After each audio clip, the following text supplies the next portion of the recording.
जाति या कर्म, इन दोनों में से अधिक महत्व किसका है? क्या जाति का है या कर्म का है? लोगों की इस विषय में बहुत बहुत अलग अलग राय हो सकती है, लेकिन हमें यहां यह जानना है कि सनातन धर्म के जो शास्त्र हैं उनकी राय इस विषय में क्या है। आज इस वीडियो में इतिहास, पुराण और धर्मशास्त्र, इन सब के आधार पर मैं आपके सामने प्रस्तुत करूंगा कि इस प्रश्न का उत्तर शास्त्रीय ढंग से क्या प्राप्त होता है।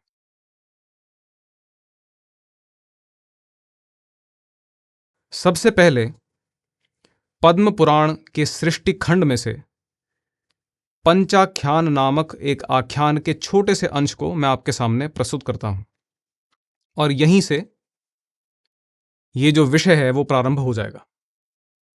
इस कथा में यह बताया गया है कि नरोत्तम नाम का एक ब्राह्मण मूक नामक एक चांडाल महात्मा के घर जाता है, और वहां वो देखता है कि उस घर में एक ब्राह्मण बैठा हुआ है। देखकर उसे संदेह होता है। बाद में जाकर उसे समझ में आता है कि ये जो ब्राह्मण है ये और कोई नहीं, भगवान विष्णु है। तब वह उनसे पूछता है कि हमारे जो पुराण हैं, आगम हैं, धर्मशास्त्र हैं, इनमें तो ये लिखा है कि इनके संपर्क से, चांडाल आदि के संपर्क से पाप लगता है, तो आप यहां पर ब्राह्मण बन के इनके घर में क्या कर रहे थे? तो विष्णु जी क्या उत्तर देते हैं? वो ये कहते हैं कि अपने माता पिता की भक्ति में निरत होने के कारण से, संलग्न होने के कारण से, मूक नामक जो चांडाल महात्मा है ये समग्र जगत में सबसे अत्यधिक पुण्यवान है। इनसे अधिक पुण्य करने वाला और कोई नहीं है। सबसे पवित्र हैं, इन्होंने तीनों जगत जीत लिए हैं। साथ ही कहते हैं कि ऐसा जो सदाचारी चांडाल है उसे देवता ब्राह्मण मानते हैं। इसके साथ में और बात करते हैं। क्या कहते हैं?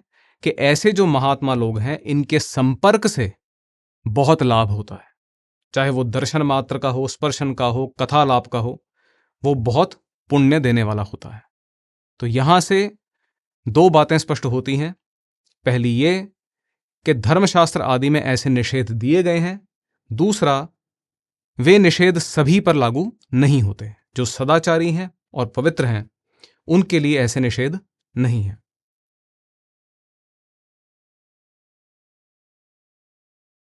ऐसी ही बात वृद्ध गौतम स्मृति नामक एक धर्मशास्त्र के ग्रंथ में भी हमें मिलती है। वहां पर भी श्री भगवान स्वयं ये बात कहते हैं कि जाति का सत्कार नहीं होता। सत्कार किनका होता है? गुणों का, क्योंकि गुण ही कल्याण करते हैं। साथ ही कहते हैं वही बात जो पंचाख्यान में भगवान विष्णु ने कही। वो बात क्या है? कि सदाचारी चांडाल को देवता ब्राह्मण जानते हैं। तो यहां पर भी उसी बात के साथ में जुड़ करके स्पष्ट हो जाता है कि जाति से नहीं, गुण से सत्कार किया जाता है, और जो सदाचारी है वह पवित्र है और उत्कृष्ट है।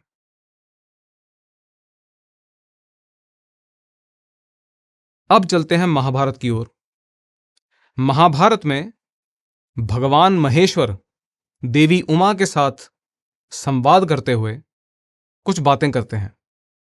वे कहते हैं कि जो शुद्ध शूद्र है, जितेंद्रिय है, उसका सम्मान द्विज की तरह होना चाहिए। और साथ ही कहते हैं कि ये जो बात है ये ब्रह्मा ने स्वयं कही है। फिर कहते हैं कि मेरा तो ये मानना है कि जो ऐसा शूद्र है जिसके स्वभाव और कर्म शुभ हैं, उसे तो द्विज से भी अधिक विशिष्ट मानना चाहिए। और यहां से भी आपको कुछ संकेत मिल जाएंगे कि जिस प्रश्न का उत्तर हम ढूंढ रहे हैं उसका उत्तर क्या होने वाला है।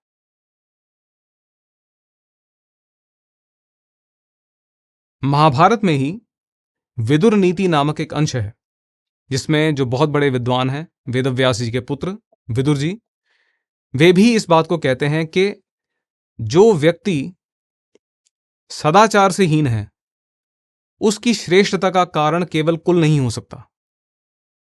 फिर कहते हैं कि जो तथाकथित निम्न जातियों में भी या निम्न कुलों में भी जो पैदा हुए हैं उनमें भी श्रेष्ठता का कारण केवल सदाचार ही है।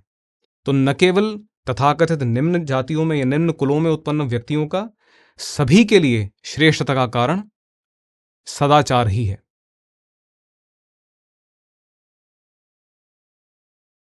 गौतम धर्म सूत्र धर्मशास्त्र का एक ग्रंथ है।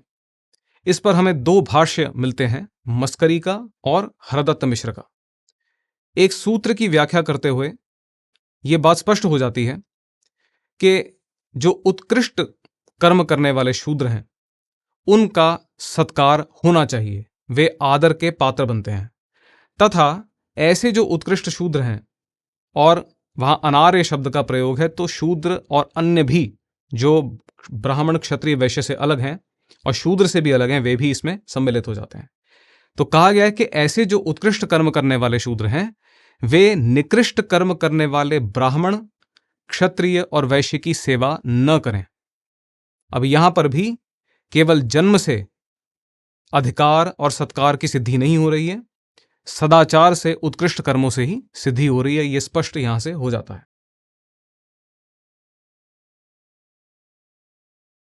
मनुस्मृति में भी दो बातें स्पष्ट की गई हैं। पहला ये कि परधर्म की शिक्षा तो चांडाल से भी लेनी चाहिए, और इतना कहने से यह स्पष्ट हो जाता है कि विद्वान और सदाचारी चांडाल का संपर्क उत्तम है, लाभदायक है, दोषकारक नहीं है, क्योंकि सदाचार से ही उनका उत्कर्ष हो गया है, उन पर वो निषेध लागू नहीं होते हैं।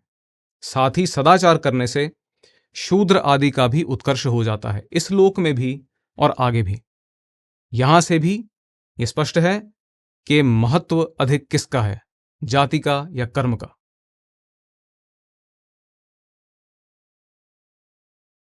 चतुर्वर्ग चिंतामणि एक धर्मशास्त्रीय ग्रंथ है। उसमें बौधायन ऋषि का एक वचन हमें मिलता है, जहां पर एक बड़ा विशिष्ट शब्द है जाति ब्राह्मण, इसका प्रयोग मिलता है निंदा के अर्थ में। तो ऐसा ब्राह्मण जिसके पास केवल ब्राह्मण जन्म ही है, वो केवल जन्म से ही ब्राह्मण है, लेकिन उसके पास विद्या और तपस्या नहीं है, उसे जाति ब्राह्मण कहा गया है और उसे निंदनीय माना गया है। क्यों? क्योंकि ब्राह्मण्य तब पूरा होता है जब न केवल जन्म अपितु विद्या और तप, ये दो और चीजें साथ में जुड़ती हैं। तो जन्म मात्र से ब्राह्मण होना ये निंदनीय बात है, ये प्राशस्त्य की बात नहीं है। ये यहां से स्पष्ट होता है।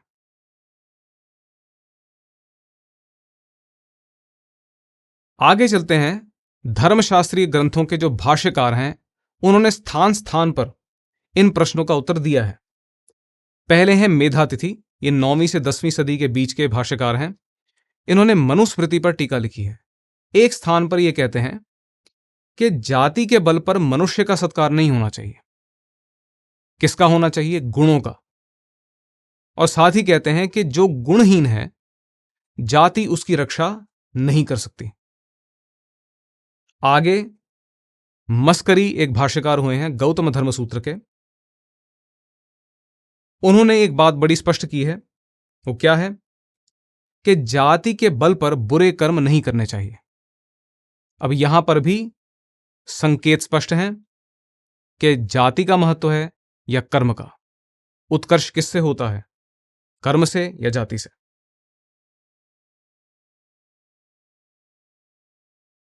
आगे चलते हैं एक रचना के ऊपर जिसका नाम है मनीषा पंचकम।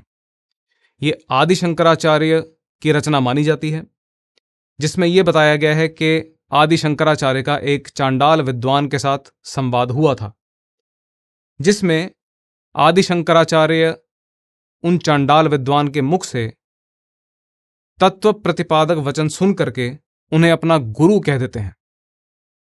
अब ऐसे में एक प्रश्न बहुत लोगों के मन में उठ सकता है कि ये गुरु कैसे हो सकते हैं। तो इस मनीषा पंचक पर सदाशिवेंद्र योगी की टीका में इस प्रश्न का उत्तर दिया गया है। तो प्रश्न वही पूछा गया कि चांडाल गुरु कैसे हो सकता है।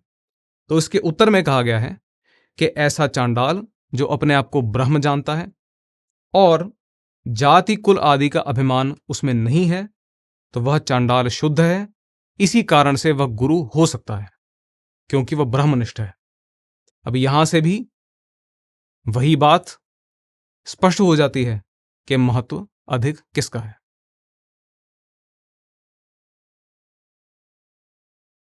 इसके बाद मध्यकालीन भारत में एक बहुत बड़े संत हुए हैं, ब्रह्मनिष्ठ संत हुए हैं, जिनका नाम है संत रविदास।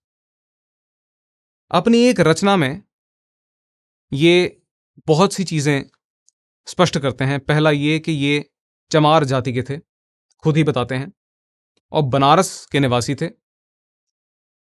आगे ये उसी रचना में बताते हैं, अंत की ओर जाते हुए बताते हैं कि उनकी भक्ति, तपस्या और ज्ञान से, जिसे वे ईश्वर की कृपा मानते हैं, इन सब से प्रसन्न होकर के, इन सब से भाव विभोर होकर के वहां के जो प्रधान ब्राह्मण थे बनारस के, वे इनके सामने दंडवत प्रणाम करते थे। अब इससे भी क्या पता चलता है कि शास्त्रीय रूप से अगर देखा जाए तो ज्ञान का, भक्ति का, तपस्या का अधिक महत्व है, जाति का नहीं।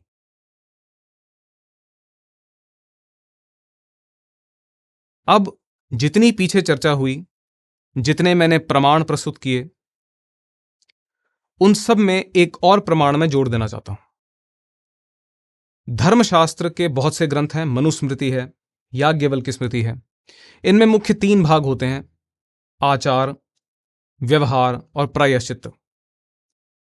इन सब में बहुत से नियम बताए गए हैं, बहुत से व्रत बताए गए हैं, जिनका पालन करना पड़ता है, और ना करने पर पाप लगता है। जिनको हटाने के लिए, जिनका नाश करने के लिए फिर प्रायश्चित करने पड़ते हैं, और उसके बाद भी सदाचार तो अवश्य ही करना पड़ता है। तो आप ईमानदारी से जब इनको पढ़ेंगे तो आपको स्पष्ट रूप से दिखेगा कि धर्मशास्त्र कर्म प्रधान है, जाति प्रधान नहीं है। क्यों? यदि जाति होने से ही सब कुछ हो जाता तो उदाहरण के रूप में यदि कोई ब्राह्मण है, अब वो उत्पन्न हो गया ब्राह्मण के रूप में, तो उसके लिए इतने नियमों का विधान क्यों किया गया है? उसके लिए प्रायश्चित्तों का विधान क्यों किया गया है? वो इसलिए कि उत्पत्ति मात्र से कल्याण नहीं होता, उसके अनुरूप कर्म भी करने पड़ते हैं, सदाचारी होना पड़ता है, अपने आप पर नियंत्रण रखना पड़ता है। जैसे पीछे जाति ब्राह्मण शब्द को निंदा के अर्थ में प्रयुक्त किया गया है, वैसे यहां पर सब तरफ आपको धर्मशास्त्रों में मिलेगा। जो बुरे ब्राह्मण हैं, अपने आप पर नियंत्रण नहीं रखते, क्रोध आदि करते हैं, क्रूर हैं, इन सब की निंदा क्यों है? वो इसलिए है कि केवल जन्म से ब्राह्मण है, ये कर्म से ब्राह्मण नहीं है, सदाचार का पालन नहीं करते हैं। इसी प्रकार सबके लिए है। अब ये तो कुछ विशेष धर्म हैं जो कुछ कुछ के लिए दिए हुए हैं, सदाचार सबके लिए है, और सदाचार पवित्र करने वाला है।